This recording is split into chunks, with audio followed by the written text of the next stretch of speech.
आज हम इस वीडियो में बात करेंगे LIC जीवन लक्ष्य प्लान नंबर 933 की। इस पॉलिसी को लेने के लिए व्यक्ति की मिनिमम एज 18 साल और मैक्सिमम 50 साल की होनी चाहिए। यहाँ व्यक्ति का पॉलिसी टर्म रहेगा 13 से 25 साल के बीच। इस पॉलिसी की खास बात यह है कि यहाँ व्यक्ति को उसके प्रीमियम पेइंग टर्म में 3 साल की छूट मिल जाती है। यानी कि अगर उसने पॉलिसी टेन्योर 21 साल का ले रखा है तो उसे सिर्फ 18 साल तक ही प्रीमियम पे करना होगा।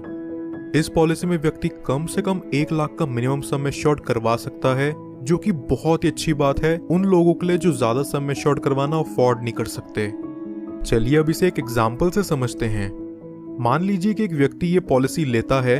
इस व्यक्ति की एज 30 साल है और ये 21 साल का प्रीमियम पेइंग टर्म चुनता है, जहां उसे सिर्फ 18 साल तक ही पॉलिसी का प्रीमियम पे करना है। सम एश्योर्ड ये व्यक्ति यहाँ लेता है 10 लाख का। इस हिसाब से उसके पहले साल का प्रीमियम विद 4.5% टैक्स निकल करके आता है 53,140 रुपीज और दूसरे साल से अगले 17 साल तक उसे पे करना होगा 51,995 रुपीज।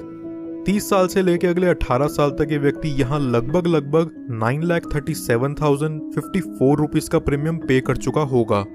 18 साल पूरे होने के अगले 3 साल यहाँ व्यक्ति को किसी तरह का कोई प्रीमियम पे नहीं करना।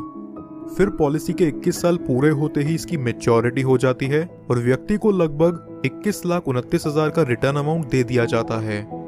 बट इनकेस अगर पॉलिसी टर्म के दौरान पॉलिसी होल्डर व्यक्ति की मृत्यु हो जाती है तो यहाँ उसके डेथ बेनिफिट के रूप में किसी को भी उसकी पॉलिसी का प्रीमियम और पे नहीं करना होगा और उसके नॉमिनी को पॉलिसी के सम एश्योर्ड का 10% हर साल मिला करेगा। इस एग्जाम्पल के अकॉर्डिंग नॉमिनी को 10 लाख का 10% यानी कि हर साल 1 लाख रुपए दे दिया जाएगा। पॉलिसी की मैच्योरिटी होने तक नॉमिनी को ये अमाउंट मिलता रहेगा और पॉलिसी की मैच्योरिटी होते ही नॉमिनी को सम एश्योर्ड का 110% यानी कि 11 लाख रुपए और बोनस अमाउंट के तौर पर 10,29,000 और फाइनल एडिशनल बोनस 1 लाख यानी कि टोटल 22,29,000 रुपए नॉमिनी को दे दिया जाएगा। कुछ और बेनिफिट्स जो LIC जीवन लक्ष्य में आपको देखने को मिलते हैं वो हैं, व्यक्ति 2 साल बाद इस पॉलिसी के अगेंस्ट लोन ले सकता है और 2 साल बाद ही चाहे तो इसे सरेंडर भी कर सकता है। साथ ही साथ वो इसमें टैक्स डिडक्शंस क्लेम करने के लिए भी एलिजिबल है।